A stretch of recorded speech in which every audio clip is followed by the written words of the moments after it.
Okay, a little dramatic this intro I know, but I couldn't really resist it. The footage you get from these gimbals is so sweeping and ghost-like. I needed to make a dramatic intro to this video. So I'm going to base this project around this, the Fujitec FT568 selfie stick. Available for around £12 from Amazon. And extend quite a long way, very robust. So there's plenty of room to attach the gimbal at the top and the batteries at the bottom. The idea of that being that the batteries will serve as a counterweight for the weight at the top of the gimbal, so a little bit like a sword. Hopefully that'll help counteract the mass at the top. So on to the battery carrier design. I'm going to base it around some salvage laptop batteries which I happen to have. I think around 4-cell LiPo is probably sensible. It gives around 14 volts. So here are the cells for 18650s, and I've managed to salvage the BMS board from the laptop battery. It still balances the cells without the laptop connected, so that's fine. Other battery balancing boards are available on eBay for 4-cell LiPos, so you can add your own. The enclosure's 3D printed.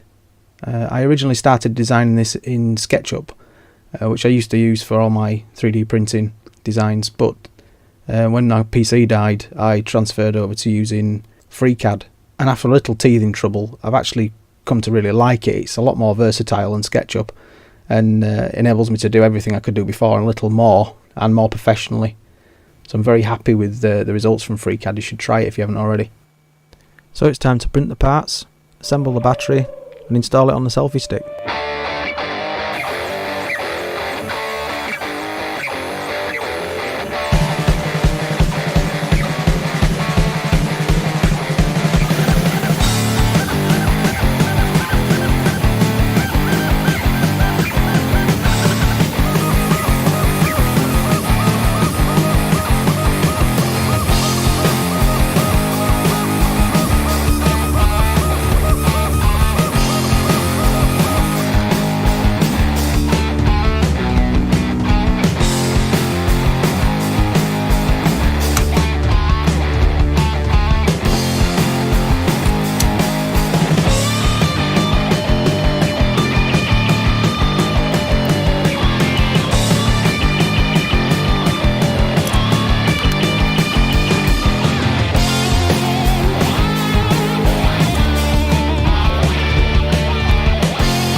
One of the really great things about the Storm 32 board is that it allows you to use an analog input to control pitch, roll and yaw.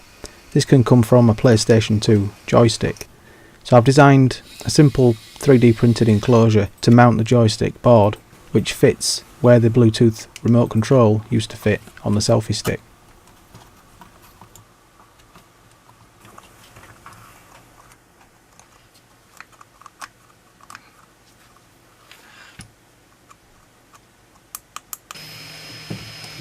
As you've probably gathered by now, I'm working my way from the bottom of the selfie stick up.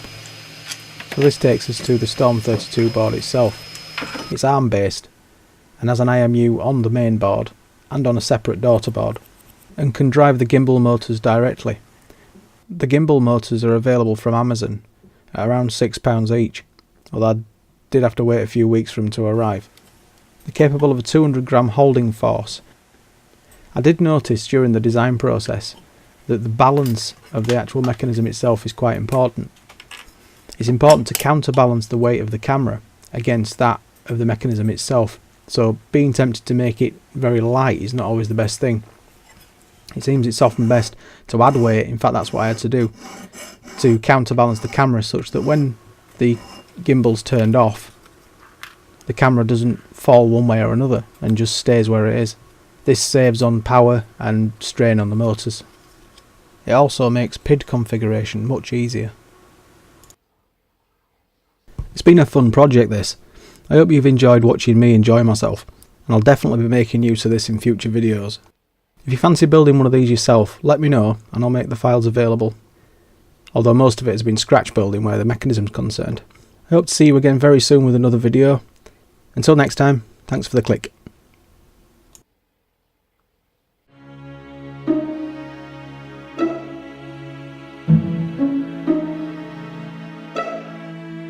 Thank you.